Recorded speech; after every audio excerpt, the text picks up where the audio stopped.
Hello beautiful stars, welcome back to my channel stars mystic enchantress में आपकी host आप सभी का दिल से वेलकम करती हूँ गाइस। तो आज की एनर्जी थीम फॉर टुडे आप सभी के लिए क्या कहती है, यही हम जानेंगे गाइस। तो बने रहिए इस वीडियो पर। इस चैनल पर अगर आप लोग नए हैं, पहली बार ट्यून इन कर रहे हैं, तो आप सभी का स्वागत है यहाँ पर। Please do subscribe to this channel and also hit the bell notifications to get the updates from this channel. तो जो हम एनर्जी यहाँ पर ग्रैब करने वाले हैं guys, these energies for your twin flame, ये soulmates की एनर्जी नहीं है।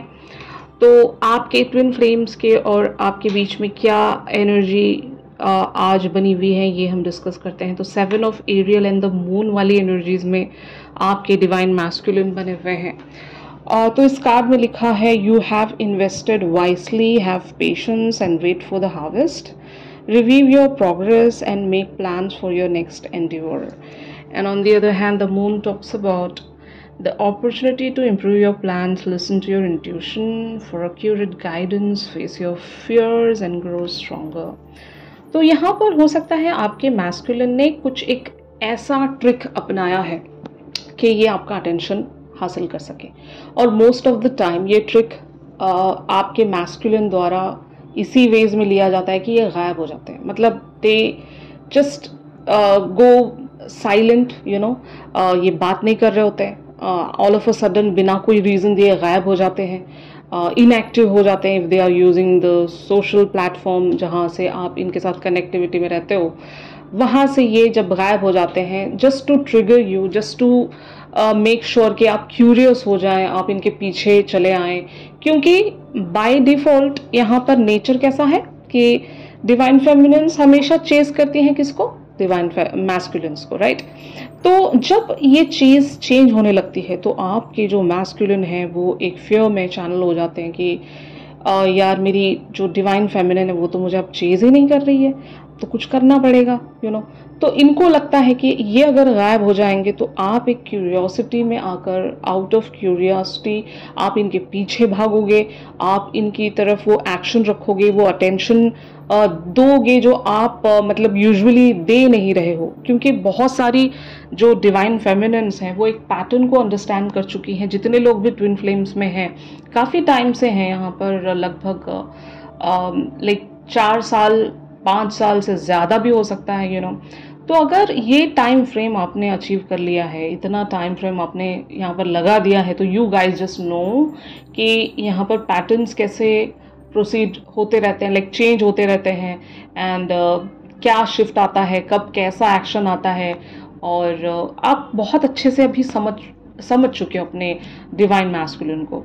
और अगर यहाँ पर ये एक न्यूअर कनेक्शन भी है, तो बहुत सारे डिवाइन फेमिनिन्स ये अंडरस्टैंड करने की कोशिश ज़रूर कर रहे हैं कि यहाँ पर होता क्या है, यू नो, ट्रिगर्स किस तरह से मिलते हैं, और ये ट्रिगर आपको आपकी प्रैक्टिकल लाइफ में किस तरह से काम आती है, ये सब आप सीख रहे हो यहाँ पर, है ना। तो यस गाइज, यहाँ पर आपके जो डिवाइन मैस्कुलिन हैं, इनको एक फियर हमेशा रहता है कि फियर ऑफ लूजिंग यू और फियर ऑफ अबैंडनमेंट के। इनका मतलब पैटर्न ही ऐसा रहता है। पास्ट रिलेशनशिप्स को ले लो या पास्ट लाइफ का भी ले लो, अगर पास्ट लाइफ में भी आप इनको छोड़कर चले गए थे तो वो फियर कैरी करके लेकर आते हैं कि पास्ट लाइफ में तो मुझे मेरी डिवाइन फेमिनिन ने छोड़ दिया था, तो अब शायद अब की बार भी ये कहीं मुझे छोड़ ना दे। तो ऐसा एक सिनेरियो भी होता है कि ये आपको खोने से डरते हैं, और आपको बांधना इनको इसलिए आता है क्योंकि ये जानते हैं आपकी कमज़ोरियाँ। आपकी कमज़ोरी यही होगी कि जब कभी भी आपसे दूर चले जाते हैं तो आप बहुत ज़्यादा परेशान हो जाते होंगे कि कहीं ये मूव ऑन तो नहीं हो गए, कहीं इनकी लाइफ में कोई और तो नहीं आ गए, या फिर अगर ये आपसे एक रेसिप्रोकेशन या रिस्पॉन्स भी दिखाना छोड़ देते हैं तो तब भी ये ट्रिगर ही है, डिवाइन मैस्कुलिन्स की तरफ से एक स्ट्रॉन्ग ट्रिगर होता है। तो दे ऑलरेडी नो समवेयर, आपके मैस्कुलिन जानते हैं कि मेरा जो इन्वेस्टमेंट जा रहा है अपनी फेमिनिन की तरफ वो बहुत ज़्यादा सही है, और मुझे लगता है कि मैं जो कर रहा हूँ या मैं जो कर रही हूँ उसका मुझे रिजल्ट ज़रूर मिलेगा, मैं वेट करूँगा या वेट करूँगी। तो आपके मैस्कुलिन यहाँ पर कुछ डिसाइड करके बैठे हैं, मुझे ऐसा लग रहा है, और ये इनकी ट्रिक है आपको लेकर कि आप यहाँ पर किस तरह से मतलब एक जो रिएक्शन देते हो, या क्या आप इनके पीछे भाग कर आते हो, क्या फिर से आप इन्हें चेस करने की कोशिश करोगे, इनसे मिन्नतें करोगे कि ये कम बैक करें आपकी लाइफ में। तो ऐसा अगर आपके साथ एक सिनेरियो बना हुआ है तो यस, आपके पर्सन आपका वेट कर रहे हैं ज़रूर, क्योंकि अगर ये गायब होकर आपको ट्रिक कर रहे हैं तो शायद they are waiting for your next action. तो आपकी energies on the other hand यहाँ पर पर्सपेक्टिव वाली है। इस कार्ड में लिखा है there is a better way, pause for reflection and insight, dare to be different. तो डे टू बी डिफरेंट का मतलब यहाँ पर यही है कि आप जैसे लाइक यूजुअली जैसे रहते हो इनके साथ, अब आपके पास एक चैलेंज है कि आप इनके हिसाब से ना चलें, आप इन्हें भी सरप्राइज कर दें, पर्सपेक्टिव बदल दें, यहाँ पर पूरा गेम ही चेंज कर दें। Getting my point? तो अगर आपके पर्सन की तरफ से चली गई इस चाल को अगर आप उलट देते हो, मतलब अगर इन्होंने कुछ सोच कर ही यहाँ पर कुछ एक्शन रखा होगा, अगर इनके अकॉर्डिंग आप एक्ट नहीं करते हो तो ये इनके लिए रिवर्स ट्रिगरिंग हो जाएगी। Getting my point? और जब रिवर्स ट्रिगरिंग की बात कर रहे हैं हम, तो आप ऐसा कुछ कर रहे हो जो कि आपके यूजुअल पैटर्न से बिल्कुल हटकर है। हो सकता है आपकी तरफ से अगर जाने अनजाने में एक एक्शन चला भी गया है तो इससे ये खुश ज़रूर हो रहे हैं कि इनको लग रहा है कि चलो मेरा जो भी जो मेरी चली गई चाल अभी सच में काम आ रही है, and I am just getting the results the way I wanted. But ऐसा होने नहीं देना है, यहाँ पर इनको चैलेंज करना है। अगर गलती से एक्शन चला भी गया हो तो जस्ट डोंट वरी, अभी आप रोक सकते हो खुद को, अभी आप भी उस जोन में चले जाइए जिसको हम एक हैंग्ड मैन वाली सिचुएशन कहेंगे, जहाँ पर आपको सब पता होने के बावजूद भी if you are not taking any action, तो यहाँ पर आपको उसी जोन में रहना है। Just wait for the favourable time, वो फेवरेबल टाइम आएगा, मतलब आपको अपॉर्चुनिटी मिल जाएगी, आपको समझ में आ जाएगा कि कब आपको एक्शन लेना है। अगर if at all you are bothering about the like taking any action here, तो अभी वो टाइम आपको नहीं दिया गया है, अभी आप यहाँ पर रुक जाएं और let this person come back. मतलब इन्होंने ही ये ऐसा ट्रिक शुरू किया है यहाँ पर, तो अगर आप इनके ट्रिक में दोबारा से फंस जाओगे तो आप वल्नरेबल हो जाओगे, फिर से आपको इनके लिए चेजर बनकर रहना पड़ेगा, जो कि आप अभी चाहते नहीं हो, क्योंकि बहुत सारे डिवाइन फेमिनिन्स की अवेकनिंग इस तरह से हो गई है कि दे नो द पैटर्न्स, और अगर आपको पैटर्न जानने के बावजूद भी अगर आप सेम हरकतें करते हो तो फिर you guys are eventually going to see the results the same way. जैसे कि हर पैटर्न का जो भी एक आउटकम आता है आपको वो आउटकम भी पता है ना, तो वही अगर आउटकम सेम वेज में देखना है तो you can repeat this mistakes. अगर आपको डिफरेंट, बहुत ही डिफरेंट आउटकम देखना है, लाइक अगर आप चाहते हो कि आपके जो पर्सन है आपके चेजर बने, तो आपको भी यहाँ पर अपने जो एक्शंस हैं वो बिल्कुल ही इनकी थिंकिंग के हिसाब से डिफरेंट रखने हैं। ये जैसा सोच रहे हैं वैसे एक्शंस रखने की ज़रूरत नहीं है यहाँ पर। तो फाइनली 6 ऑफ एरियल की एनर्जीज आप लोगों के लिए प्रोसीड हो सकती हैं। इस कार्ड में लिखा है material needs get fulfilled in a magical and unexpected ways, acts of kindness, giving और receiving with a grateful heart. तो इक्वल गिव एंड टेक की बात हो रही है यहाँ पर।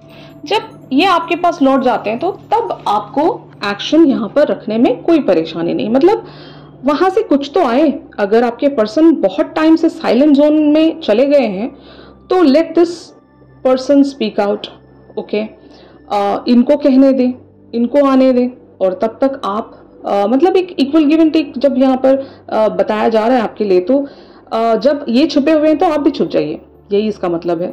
जब आप छुप जाओगे तो इस पर्सन के लिए वो रिवर्स ट्रिगरिंग होगी। जब रिवर्स ट्रिगरिंग आप दोगे तो this person has to come out of their shell, और तब हो सकता है ये आपकी तरफ लाइक नॉर्मली जिस तरह से ये कम्युनिकेट करते हैं आपसे, अपने ये रियल अवतार में आ जाएंगे, and then they will just make amends here, जहाँ पर हो सकता है इनके और आपके बीच में जो भी इक्वली एक्सचेंज होता है एनर्जेटिकली वाइब्रेशनल लेवल्स पर, उस तरह से यहाँ पर सारी चीज़ें फिर से लाइक बैलेंस हो जाएंगी, एक टेम्परेंस में आ जाएंगी, जो भी आप एक्सपेक्ट कर रहे हो अभी। और बहुत लोगों के लिए ये कनेक्शन अगर सिर्फ और सिर्फ 5D लेवल वाला कनेक्शन है और 3D लेवल पर सिर्फ आप लोगों की दोस्ती है, तब भी मैं कहूँगी कि आपके पर्सन एट टाइम्स आकर आपको ट्रिगरिंग देते रहते हैं ताकि आप इनके पीछे आए, मतलब वो रनर एंड चेजर वाला डायनामिक बना रहे। अगर आप बहुत सारे लोगों ने, मतलब खास करके ट्विन फ्लेम्स ने ये डिसाइड किया होता है कि हम यहाँ पर आगे नहीं बढ़ सकते, लाइक बहुत सारे लोग मैरिड होते हैं डिफरेंट लोगों से, तो अगर आपकी भी लाइफ में पार्टनर है, इनकी भी लाइफ में पार्टनर है, तो आप लोगों ने वो एक रास्ता चूज कर लिया होगा जहां पर सिर्फ और सिर्फ फ्रेंडशिप रखी जा सकती है एंड 5D पर एक कनेक्टिविटी रखी जा सकती है। अगर ऐसा भी रिलेशनशिप है आपका, तो तब भी बहुत सारे डिवाइन मैस्कुलिन्स वॉक अवे होने की कोशिश करते हैं just to make you curious कि आप इनके पीछे आए। वो इनके अंदर रहता ही है कि ये हमेशा रनर बनना चाहते हैं, ये हमेशा चाहेंगे कि ये आपका अटेंशन सीक करें। और इस पैटर्न को अगर आप समझ रहे हो तो आपको पता है कि इनके वेस में रिएक्ट नहीं करना है, क्योंकि जब ये आपसे इवन फ्रेंडशिप से भी हट जाते हैं तब भी आपको बेचैनी होती है कि यार, मतलब जब हमने दोनों ने मिलकर सब कुछ डिसाइड किया है तो why this person is again running, ये क्वेश्चन आ जाता है ना माइंड में। तो ये इनका नेचर है, और जब आप इनके नेचर को समझ जाओगे, इनको सही रास्ते पर अगर आप लेकर आना चाहते हो, तो आपको इनके हिसाब से एक्ट नहीं करना है, आपको अपना यहाँ पर दिमाग लगाना है। This person is a really very practical person, तो आप भी इनकी तरह सोचना शुरू करें। और जब आप इनकी तरह सोचना शुरू करोगे तो इनके हर एक्शन के बारे में आपको खबर रहेगी, उसी वेज में आप पहले से प्रिपेयर्ड रहोगे। Getting my point? तो यहाँ पर यूनिवर्स आपको साइन दे रहा है with the power and peace की एनर्जीज के साथ। Those who love and practise peace leave beautiful ripples in their wake. Have you ever watched a ripple expand on water? They travel a very long way. तो यहाँ पर peace का मतलब यही है कि be in silent zone again. यहाँ पर आपको खामोश रहना है, सुकून में रहना है। अगर ये पर्सन आपको ट्रिगर देकर आपको एक्शन में लाने की कोशिश कर रहे हैं तो just don't act in haste. हो सकता है ये इनकी ट्रिक है, ये इनका छल है आपके लिए कि ये चाहते हैं आप इनको उसी तरह से अटेंशन दें, उसी तरह से आप इनके पीछे भागें, जो कि अभी आप नहीं भाग सकते। इसलिए नहीं भाग सकती क्योंकि पैटर्न्स रिपीट होंगे, तो पैटर्न्स को रिपीट नहीं करना है, just rather be in peace. और जब आप शांत रहकर चीज़ों को दूर से ऑब्जर्व करोगे तो आपका पीस, आपका पेशेंस इस तरह से ब्यूटीफुल रिजल्ट्स लेकर आएगा आपके लिए जो आपने एक्सपेक्ट भी नहीं किए होंगे। मैजिकली वो सारे रिजल्ट्स आपके फोर फ्रंट पर अपीयर हो जाएंगे। तो यही आपसे कहा जा रहा है कि जस्ट पावर एंड पीस, वो पीस रखो। यहाँ पर लड़ना नहीं है। If this person is also giving you the trigger कि ये आपको मतलब फाइट के लिए लाइक इन्वोक कर रहे हैं, तो आपको यहाँ पर फाइटिंग में भी नहीं आना है, यू नो। तो just stay in your peace, calm, composed personality, जो कि डिवाइन फेमिनिन एक्चुअल में काम एंड कंपोज्ड ही होती है। बहुत सब्र होता है डिवाइन फेमिनिन में। Just be that divine feminine जिसके पास पावर है उस पीस का, वो कामनेस का, मतलब चीज़ों को बहुत ही सुलझे हुए अंदाज से समझने का, उस पावर को यहाँ पर आपको यूज़ करना है गाइस। ऑलराइट, तो यही था आज के शिफ्ट में। अगर ये शिफ्ट आप लोगों के साथ रेजोनेट कर रहा है तो ज़रूर मेरे इस वीडियो को लाइक कीजिए। इन सारी एनर्जीज़ का extended version, current overall energies के साथ हम जानेंगे गाइस, तो ट्यून इन करना मत भूलेगा मेरी रेगुलर रीडिंग्स पर। और अगर आप लोग मुझसे प्राइवेट सेशंस चाहते हैं तो मेरी दी गई कॉन्टैक्ट डिटेल्स पर ज़रूर आप लोग मुझसे कॉन्टैक्ट कर सकते हो गाइस। तो चलिए मिलते हैं अपनी अगली रेगुलर रीडिंग्स पर। तब तक के लिए आप सभी अपना ख्याल रखिए, stay positive, stay safe, God bless you all, take care, bye bye.